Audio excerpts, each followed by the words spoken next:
Welcome to the Macmillan Report. I'm Marilyn Wilkes, your host, and our guest is Linda Lorimer, the Vice President and Secretary of Yale. Since 1993, Ms. Lorimer has served as the Senior Counselor to President Levin and is the leader of major strategic initiatives for Yale.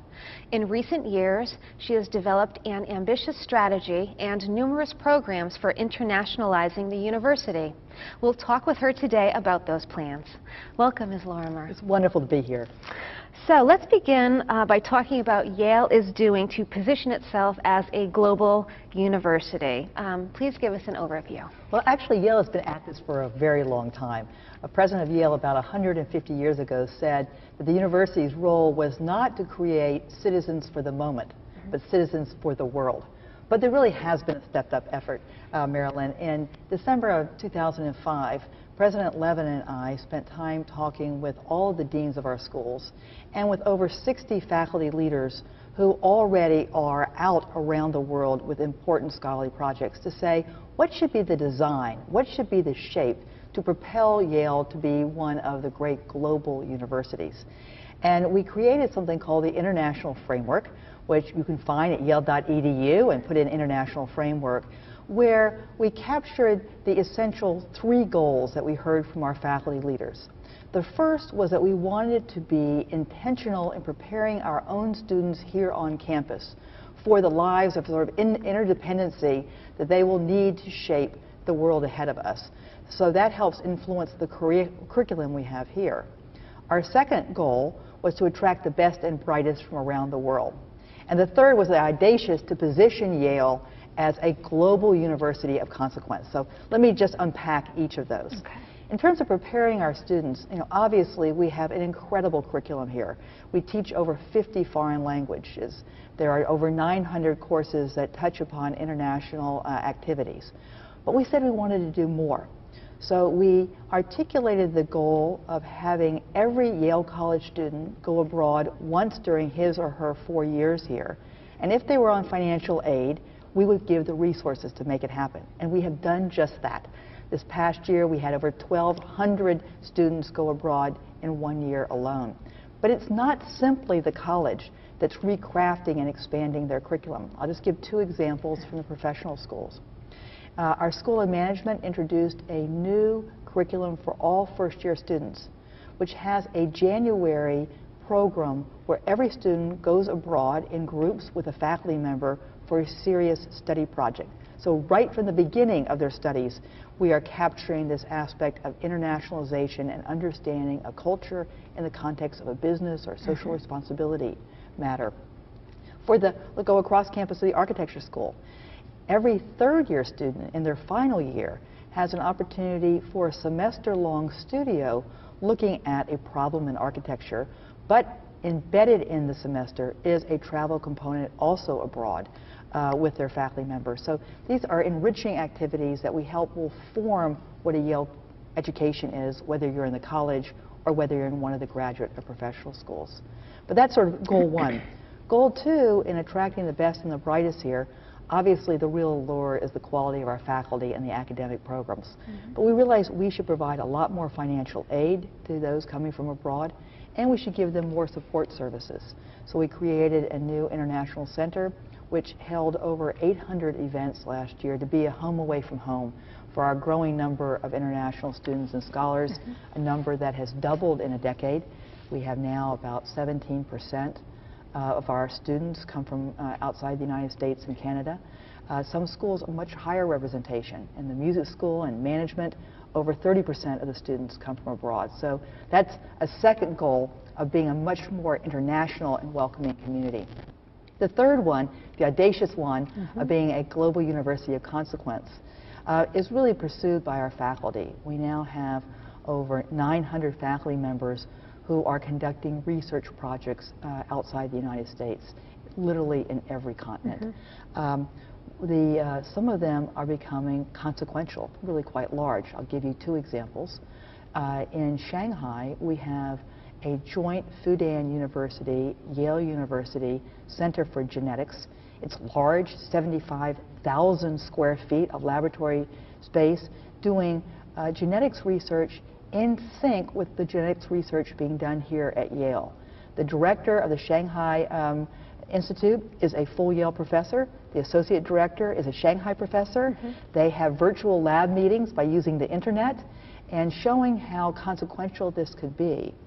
The first research that warranted being on the cover of Cell magazine, a leading science magazine, of course, from Asia, the first research from Asia to garner the cover was emanating from the Fudan Yale Center in Shanghai. So this is an example of how, by working in tandem with an institution around the world, we can make a real difference. But let me go to a different part of the world.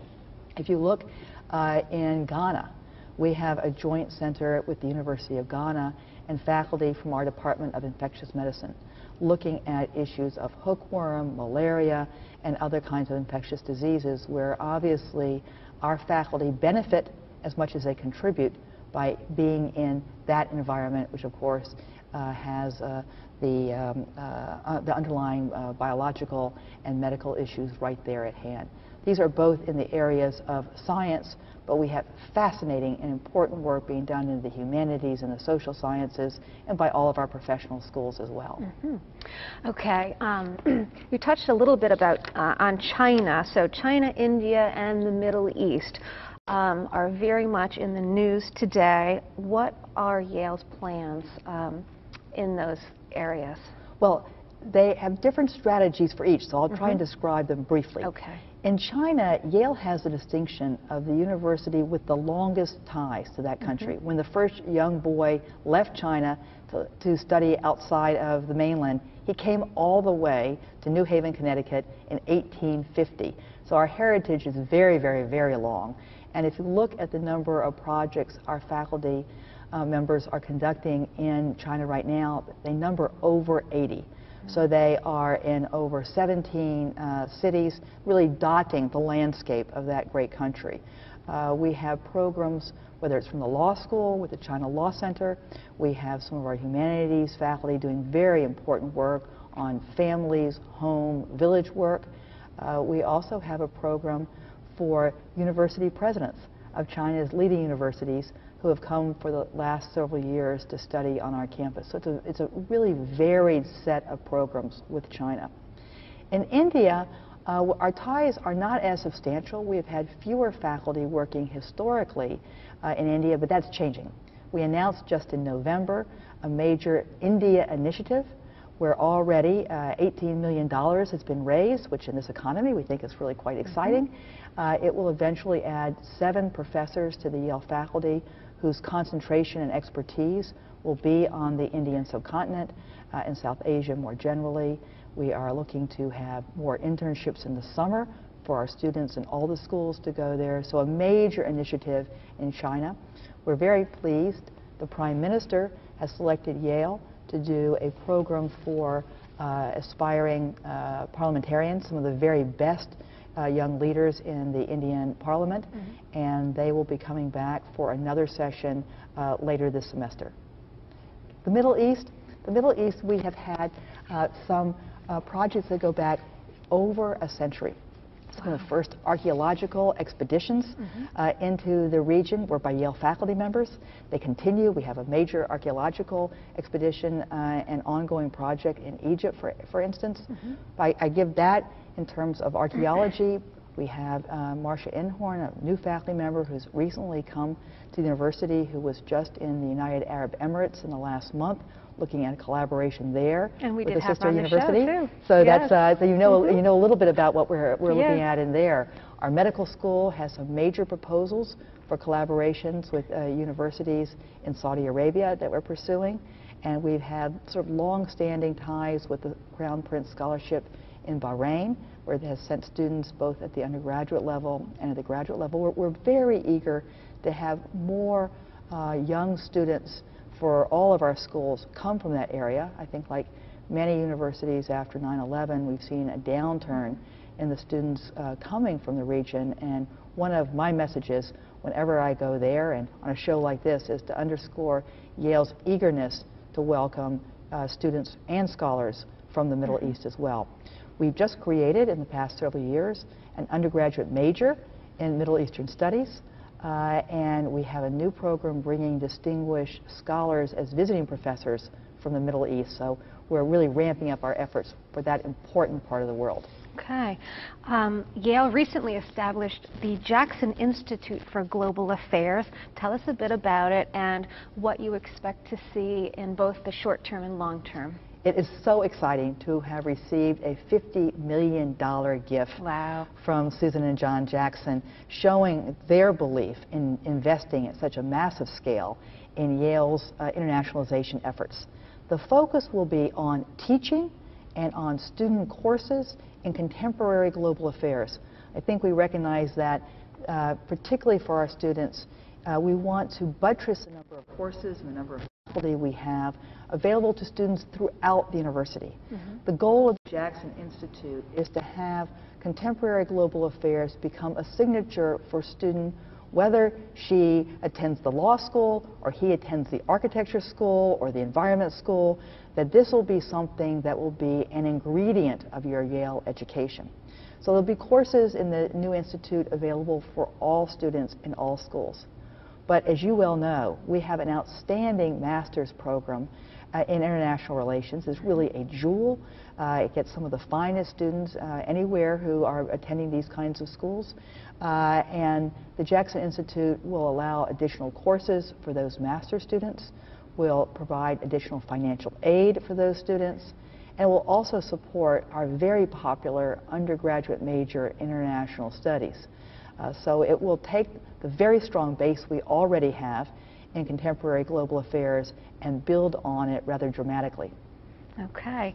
Moving forward, what do you think will be the greatest challenge for Yale in its globalization efforts?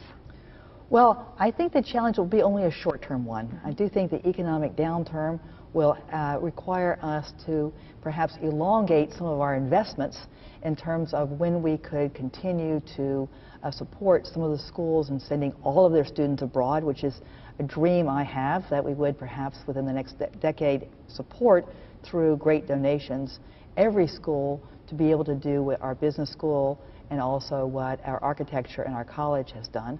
We already have some great programs. Last year at the music school sent over 100 of its students to Korea and to China. So there certainly are opportunities for our students already. But I think that with the turnaround in the economy and some other gifts, perhaps not as generous as the Jacksons for the Jackson Institute, but other loyal alums, other foundations, and certainly the kinds of important government grants that the Macmillan Center has been so successful in securing over the years will help us meet that challenge. Wonderful. Sounds like such exciting things are going on at Yale. Good stuff. Thank you. It really is exciting, and I hope that everyone will look at the Macmillan site because the work of the Macmillan Center is extraordinary in advancing Yale's internationalization efforts, and also perhaps look at the Yale in the World website to get a better insight into the plethora of programs we have all over the world. Thank you for having me here. Thank you very much for joining us today. For more information about Ms. Lorimer and Yale's globalization efforts, please visit our website at yale.edu/Macmillan Report. Be sure to join us again for another episode of the Macmillan Report, made possible through funding from the Whitney and Betty Macmillan Center for International and Area Studies at Yale.